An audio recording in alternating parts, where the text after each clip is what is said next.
Keď Charlie Clouser nahradí rytmus tichom. Dead Silence je jedným z najznámejších hororov a zároveň jedným z najnepríjemnejších. A veľkú zásluhu na tom má Charlie Clouser. Po soul by si čakal industriál, rytmus, tlak. Ale Dead Silence ide úplne opačným smerom. Clouser tu nepoužíva hudbu ako pascu, používajú ako prítomnosť.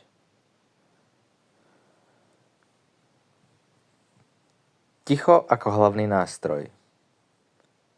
Najdôležitejší prvok tohto soundtracku je zvuk. Najdôležitejší prvok tohto soundtracku nie je zvuk.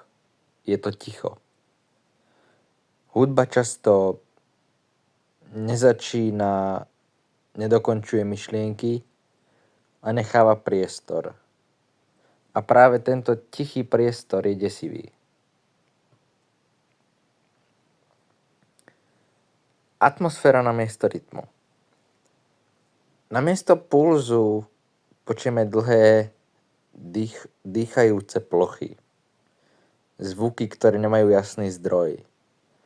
Nie je to hudba, ktorá tlačí, je to hudba, ktorá nepríjemne vyčkáva. Prečo to ale funguje? Dead Silence je film o bábkach, o nehybnosti.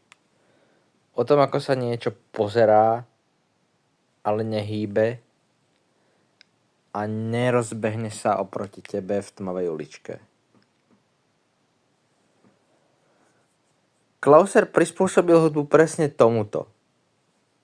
Žiadny rytmus, žiadne vedenie. Toto je dôkaz toho, že Clouser nie je len industriálny skladateľ. Vie pracovať aj s klasickým hororovým jazykom. Vie, kedy má hudba mlčať. Dead Silence učí jednu vec. Najhorší zvuk je ten, ktorý nepríde.